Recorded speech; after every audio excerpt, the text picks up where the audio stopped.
Students, हमारे YouTube channel experience tutor में आपका स्वागत है। आज हम लोग डिस्कस करेंगे क्लास 10th का साइंस का मोस्ट इम्पॉर्टेंट क्वेश्चन पार्ट 2। यह हिंदी माध्यम के बच्चों के लिए है। आज का डिस्कशन स्टार्ट करने से पहले आप लोगों से निवेदन है, अगर आप हमारे यूट्यूब चैनल एक्सपीरियंस ट्यूटर को अब तक सब्सक्राइब नहीं किया है तो प्लीज़ सब्सक्राइब कर बटन को क्लिक करके सब्सक्राइब कर लें और बेल आइकन के नोटिफिकेशन को ऑन कर लें। इससे आप हमारे कोई भी वीडियो मिस नहीं करेंगे और आपको ऑटोमेटिक नोटिफिकेशन मिलता रहेगा जब भी कोई वीडियो हम अपने चैनल पर अपलोड करेंगे। हमारे वीडियोस को ज़्यादा से ज़्यादा शेयर कीजिए, लाइक कीजिए और कमेंट कीजिए। चलिए आज की क्लास स्टार्ट करते हैं। तो आज की क्लास का पहला प्रश्न है, जो इम्पोर्टेंट प्रश्न है, वो है आवर्त सारणी के में बाईं से दाईं और जाने पर प्रवृत्तियों के बारे में कौन सा कथन असत्य है? ध्यान दीजिए, असत्य है। ए, तत्वों की धात्विक प्रकृति घटती है। बी, ससंयुक्ता इलेक्ट्रॉनों की संख्या बढ़ जाती है। सी, परमाणु आसानी से इलेक्ट्रॉन का त्याग करते हैं। डी, इनके ऑक्साइड्स अधिक अम्लीय हो जाते हैं। तो हमारा ये प्रश्न है कि कौन की प्रवृत्ति इनमें से ए बी सी डी में से असत्य है। तो आंसर है, उत्तर है, परमाणु आसानी से इलेक्ट्रॉन का त्याग करते हैं। तो कारण क्या है?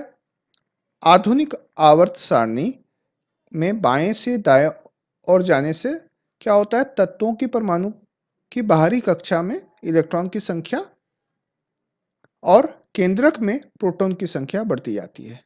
क्यों बढ़ती जाती है? क्योंकि एटॉमिक नंबर बढ़ते जाते हैं। एटॉमिक नंबर क्या होता है? एटॉमिक नंबर के बराबर होता है केंद्रक में प्रोटॉनों की संख्या, और केंद्रक में प्रोटॉनों की संख्या विभिन्न कक्षाओं में विराजमान इलेक्ट्रॉनों की संख्या के बराबर होता है। ठीक है। तो अब देखिए, केंद्रक में प्रोटॉनों की संख्या बढ़ने से क्या होता है? केंद्रक में धनात्मक आवेश बढ़ता है, जिसके कारण केंद्रक और बाहरी कक्षा में वर्तमान इलेक्ट्रॉन के बीच में आकर्षण बढ़ता है, जिससे परमाणु द्वारा इलेक्ट्रॉन त्यागने की क्षमता घटती है। अतः आवर्त सारणी में बाएं से दाईं और जाने पर तत्वों की परमाणु त्यागने की क्षमता घट जाती है, न कि बढ़ती है। अतः विकल्प सी, परमाणु आसानी से इलेक्ट्रॉन का त्याग करते हैं, का कथन असत्य है। ये क्लियर है? चलिए आगे बढ़ते हैं। नेक्स्ट क्वेश्चन है, क्या डेवेनियर के त्रेक न्यूलैंड के अष्टक के स्तंभ में भी पाए जाते हैं? तुलना करके पता कीजिए। तो हाँ, डेवोनियर का त्रियक न्यूलैंड के अष्टक के स्तंभ में पाए जाते हैं। न्यूलैंड के अष्टक में लिथियम, सोडियम तथा पोटासियम डेवोनियर के त्रियक की तरह ही पाए जाते हैं। ठीक है, यह है, ये 1 नंबर का क्वेश्चन होगा, पूछा जाएगा तो। अच्छा, नेक्स्ट क्वेश्चन है,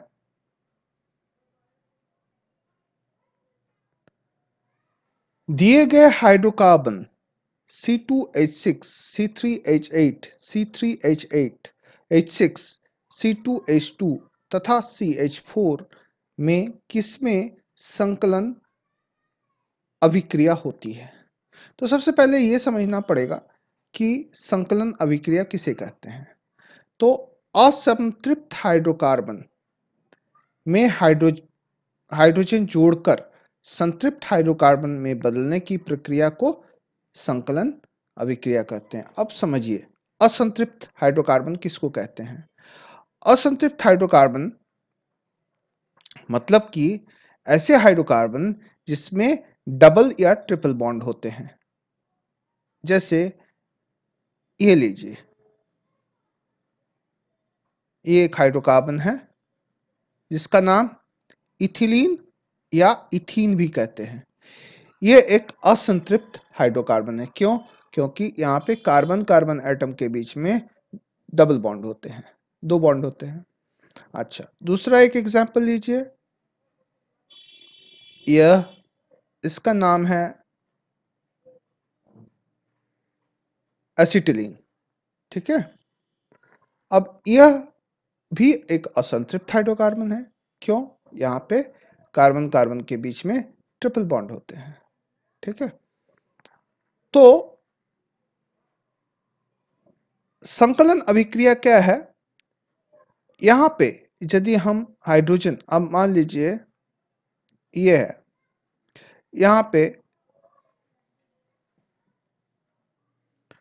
यहाँ पे हम हाइड्रोजन जोड़ दिए, हाइड्रोजन ऐड कर दिए, तो क्या होगा? ये हाइड्रोजन कहाँ पे?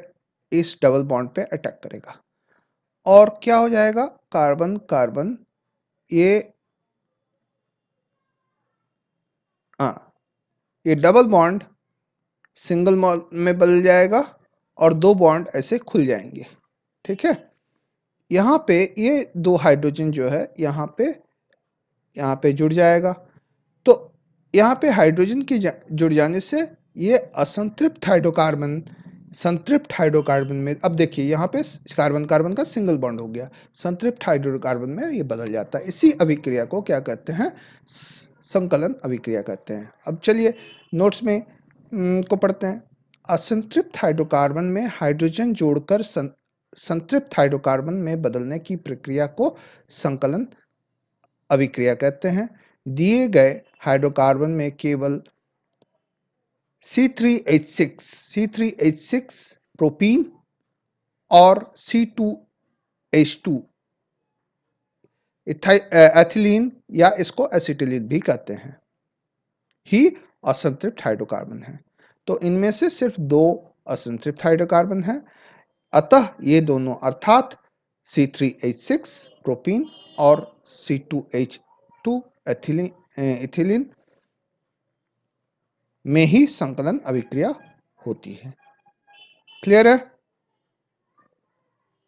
चलिए आगे बढ़ते हैं।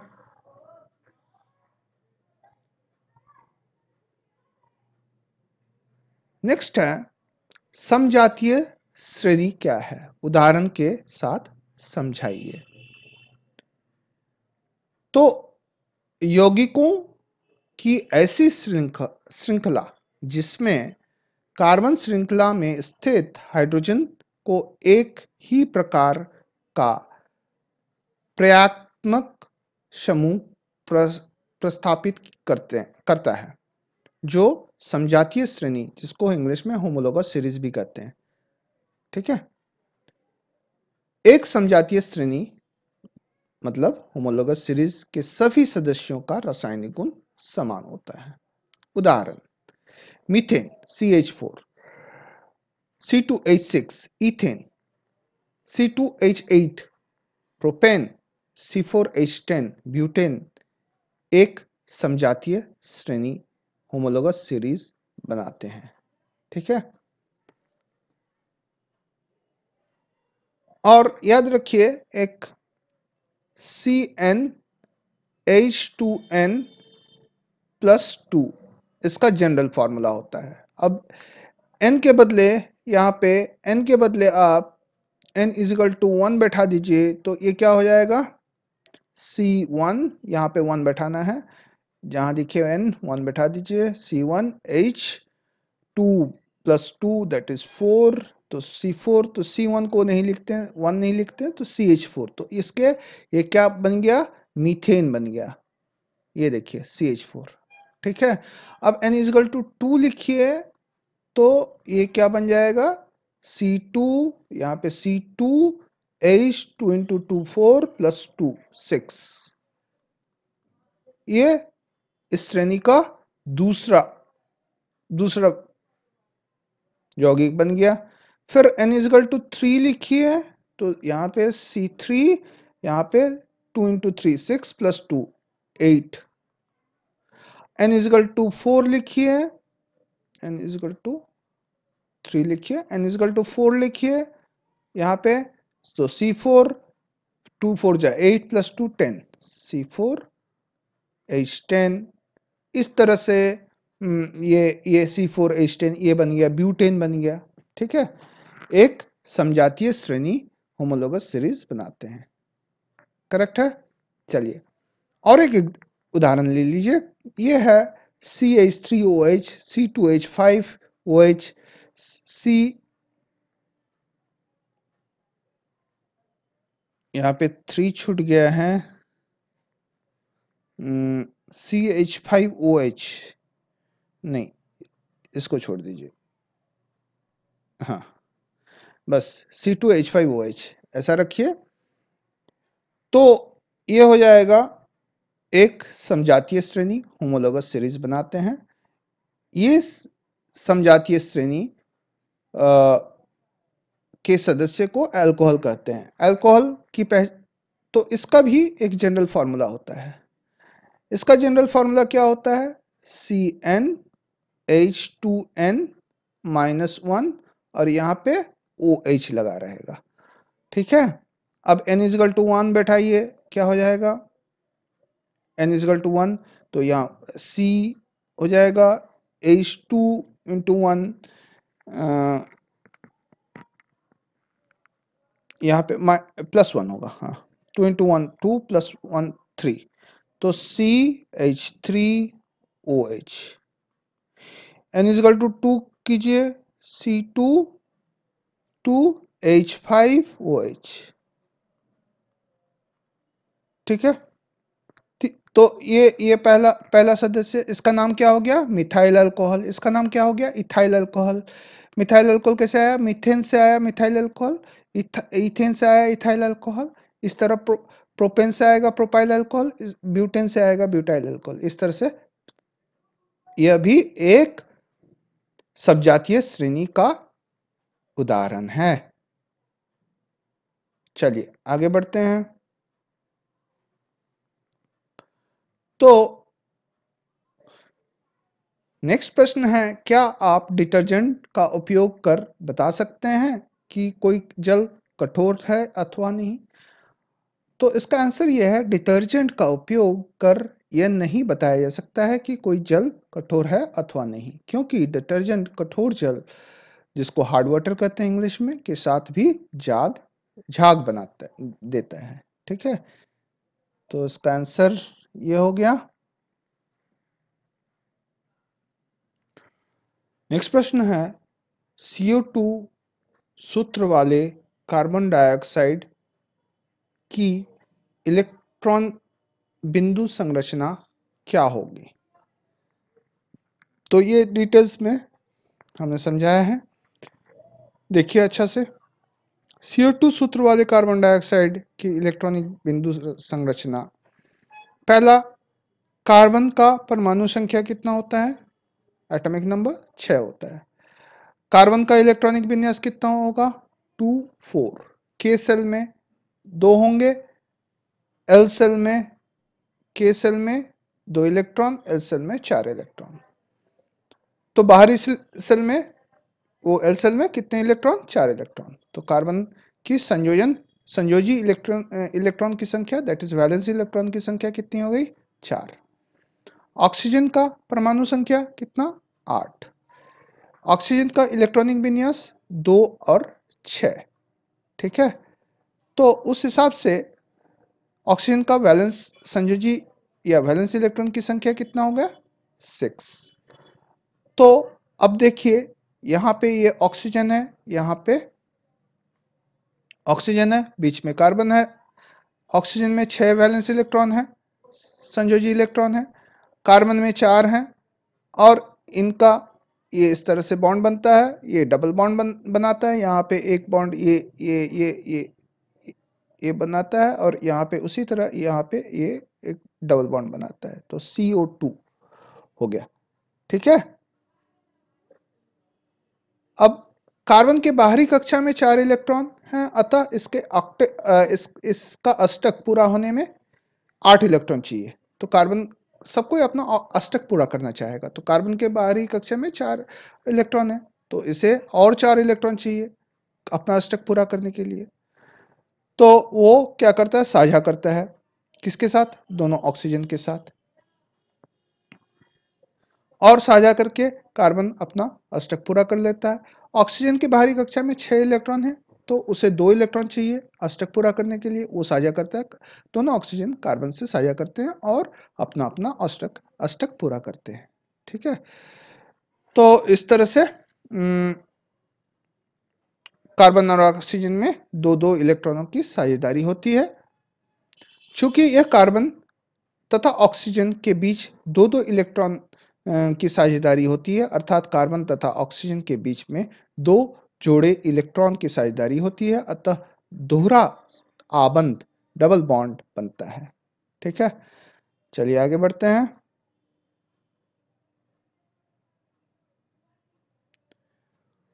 उभयधर्मी ऑक्साइड क्या है?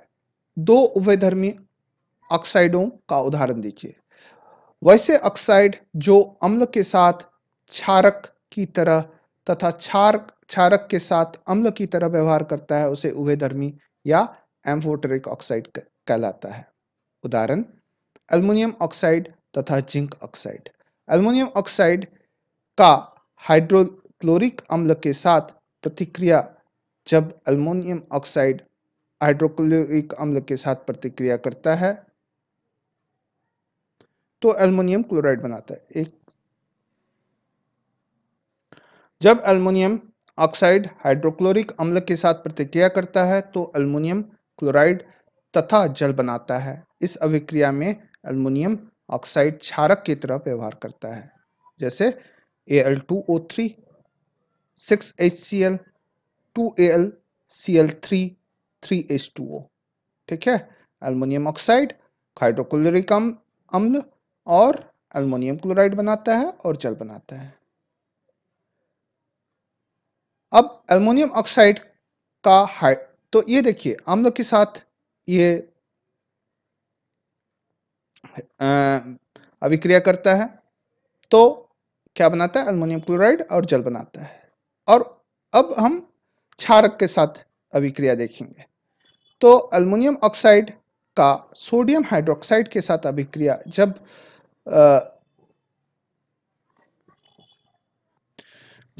एल्युमिनियम ऑक्साइड सोडियम हाइड्रोक्साइड के साथ अभिक्रिया करता है तो यह अम्ल की तरह व्यवहार करता है तथा सोडियम एल्यूमिनेट तथा जल बनाता है। ठीक है, यह अम्ल की तरह व्यवहार करता है और यहाँ पे सोडियम एल्यूमिनेट और जल बनाता है। और एक एग्जाम्पल देखते हैं, जिंक ऑक्साइड का हाइड्रोक्लोरिक अम्ल के साथ अभिक्रिया। जब जिंक ऑक्साइड हाइड्रोक्लोरिक अम्ल के साथ प्रतिक्रिया करता है तो जिंक क्लोराइड तथा जल बनाता है। इस अभिक्रिया में जिंक ऑक्साइड क्षार की तरह व्यवहार करता है। ठीक है, अच्छा, जिंक ऑक्साइड का सोडियम हाइड्रोक्साइड के साथ अभिक्रिया। जिंक ऑक्साइड सोडियम हाइड्रोक्साइड के साथ अभिक्रिया करके सोडियम जिंकेट तथा जल बनाता है। इस अभिक्रिया में जिंक ऑक्साइड अम्ल की तरह व्यवहार करता है और इस तरह से जिंक ऑक्साइड भी एक एम्फोटेरिक है। तो ये समझ में आ गया, उभयधर्मी ऑक्साइड या एम्फोटेरिक ऑक्साइड है। अब नेक्स्ट क्वेश्चन,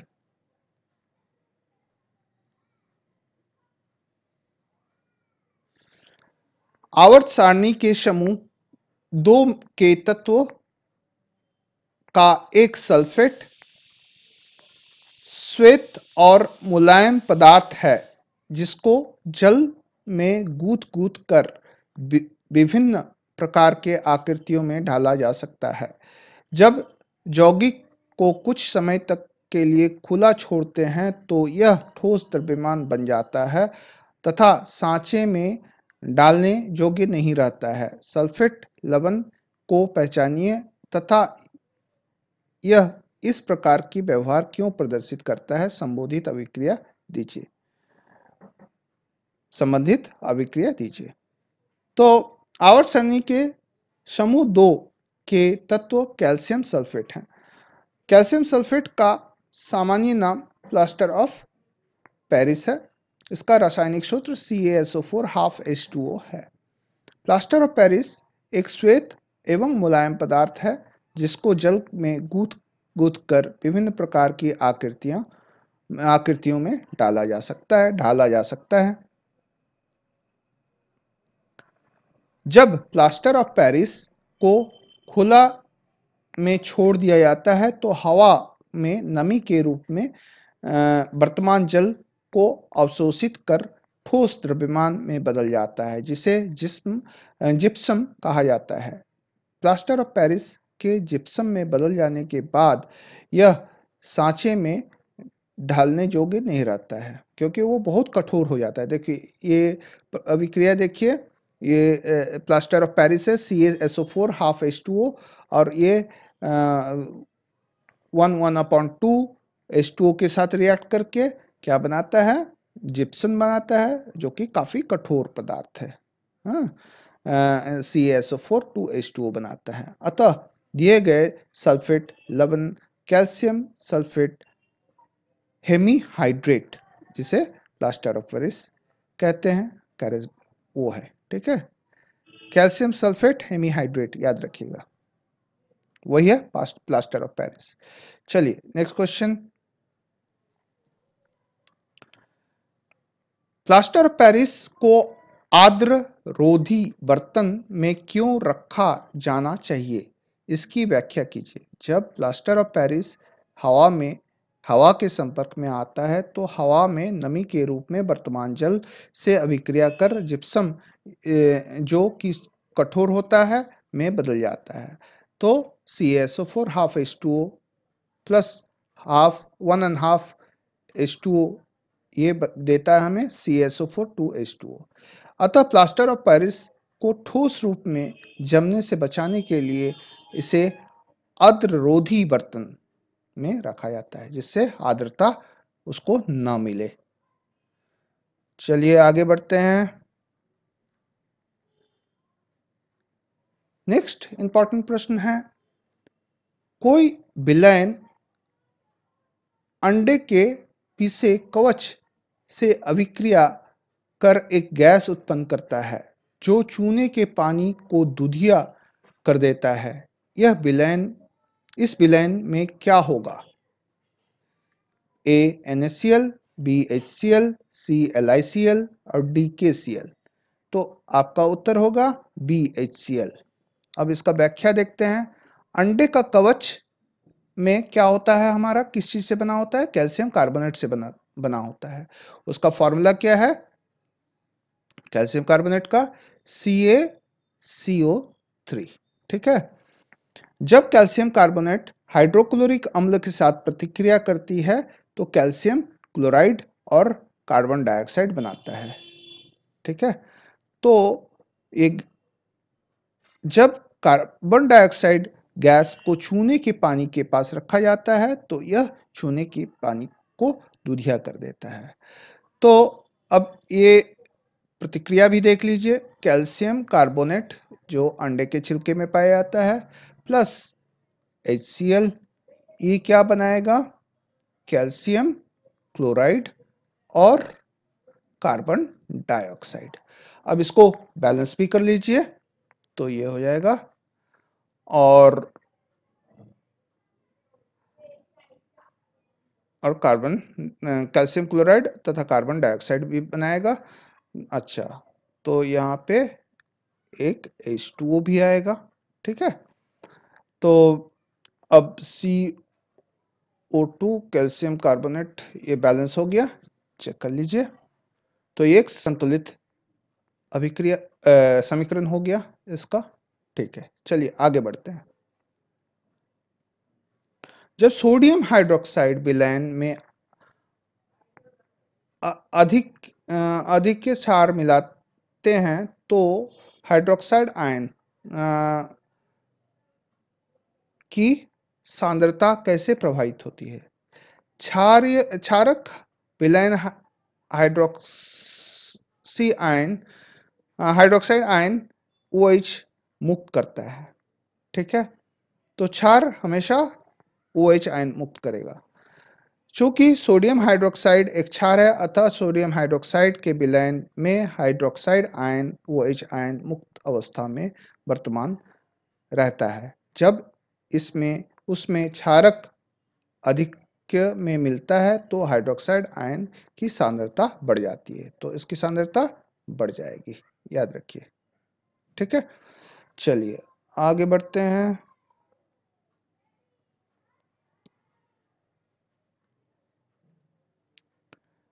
नेक्स्ट प्रश्न है, नीचे दी गई अभिक्रिया के संबंध में कौन सा कथन असत्य है? PbO C plus C 2PbO 2Pb plus CO2। सीसा उपाचित उपचयित होता है। बी, कार्बन डाइऑक्साइड उपचयित हो रहा है, सीसा अपचयित हो रहा है। बी, कार्बन डाइऑक्साइड उपचयित हो रहा है। सी, कार्बन उपचयित हो रहा है। डी, लेड ऑक्साइड अपचयित हो रहा है। तो ये सब है।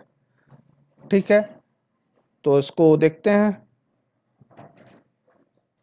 अब इसका जो है पहला आंसर है ए एवं बी, दूसरा है ए एवं सी, तीसरा है ए बी सी और चौथा है सभी। तो आपका उत्तर हो गया पहला ए एवं बी। क्यों, ये अभी देखते हैं।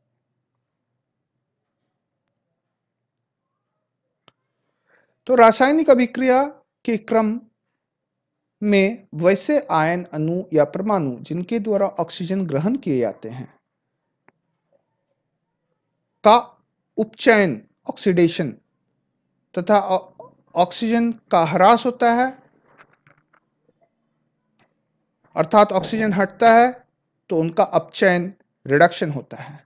दिए गए रसायन में लेड Pb से ऑक्सीजन हटता है और कार्बन में ऑक्सीजन जुड़ता है, अतः लेड का अपचयन और अर्थात अवकरण अर्थात रिडक्शन तथा कार्बन का उपचयन अर्थात ऑक्सीडेशन या ऑक्सीकरण होता है। अतः लेड का अपचयन, लेड अपचयित होता है, दैट मीन्स ऑक्सीडाइज्ड होता है, और कार्बन उपचयित होता है, दैट मीन्स रिड्यूस्ड होता है।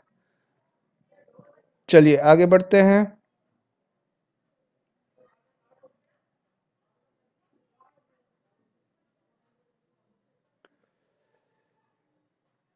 नेक्स्ट प्रश्न है, उन वियोजन अभिक्रियाओं के एक एक समीकरण लिखिए जिसमें ऊष्मा, प्रकाश एवं विद्युत के रूप में ऊर्जा प्रदान की जाती है।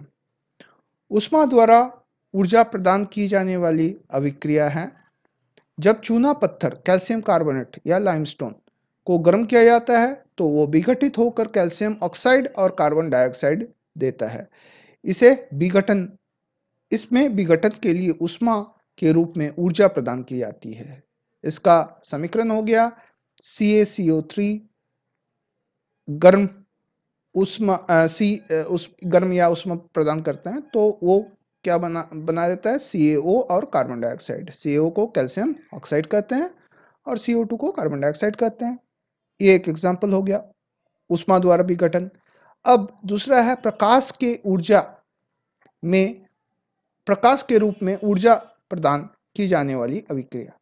जब सिल्वर क्लोराइड को सूर्य के प्रकाश में रखा जाता है तो यह सूर्य के प्रकाश से ऊर्जा आवेशित कर सिल्वर तथा क्लोरीन गैस में टूट जाता है। तो 2AgCl को जब सूर्य के प्रकाश में रखा जाता है तो वो 2Ag और Cl2 में टूट जाता है। अब इस अभिक्रिया में सूर्य का प्रकाश ऊर्जा प्रदान करती है। इस अभिक्रिया का उपयोग श्वेत श्याम फोटोग्राफी में होता है, ब्लैक एंड व्हाइट फोटोग्राफी में। अच्छा, विद्युत के रूप में ऊर्जा प्रदान की जाने वाली अभिक्रिया। अब जब जल दैट इज H2O में विद्युत धारा प्रवाहित की जाती है तो जल अपने अवयवों हाइड्रोजन गैस और ऑक्सीजन गैस में विघटित हो जाता है। H2O लिक्विड विद्युत धारा H2 प्लस O2 गैस बनाती है। इस अभिक्रिया में विद्युत धारा द्वारा ऊर्जा प्रदान की जाती है। तो ये हो गया प्रश्न का जवाब। अब नेक्स्ट, किसी पदार्थ X के विलयन का उपयोग सफेदी करने के लिए होता है। पदार्थ X का नाम तथा इसका सूत्र लिखिए। उत्तर हो गया, सफेदी के लिए काली चूना दैट इज क्विक लाइम का उपयोग होता है। काली चूना जिसका रासायनिक नाम कैल्शियम ऑक्साइड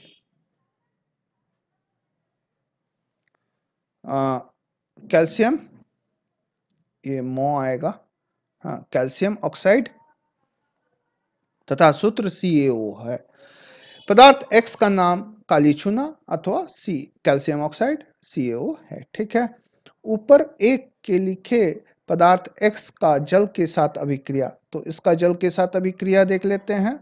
इसका जल के साथ अभिक्रिया, तो कैल्शियम ऑक्साइड काली चूना जल के साथ प्रतिक्रिया करके कैल्शियम हाइड्रोक्साइड बनाता है। तो CaO प्लस H2O ये बनाता है CaOH होल 2।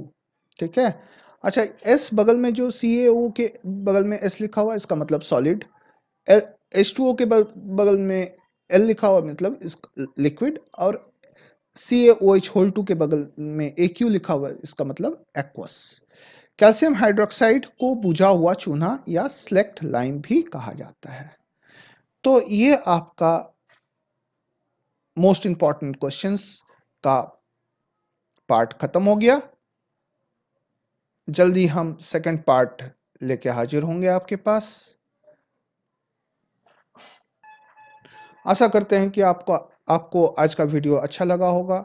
इसलिए यदि आपको हमारा वीडियो अच्छा लगा है तो प्लीज़ एक लाइक साइन और कुछ कमेंट्स कर दीजिए। इससे हमारा प्रोत्साहन बढ़ा रहेगा। हमारे वीडियोस को ज़्यादा से ज़्यादा लाइक कीजिए, शेयर कीजिए और कमेंट कीजिए। आपका आज का दिन शुभ हो और आपको एग्जाम्स में काफ़ी अच्छे मार्क्स आए। इन शुभकामनाओं के साथ हम लोग आज का वीडियो यहीं पे समाप्त करते हैं।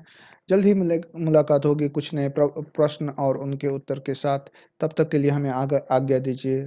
खूब खुश रहिए, हेल्दी रहिए और मुस्कुराते रहिए और दूसरों को हेल्प करते रहिए। Thank you very much.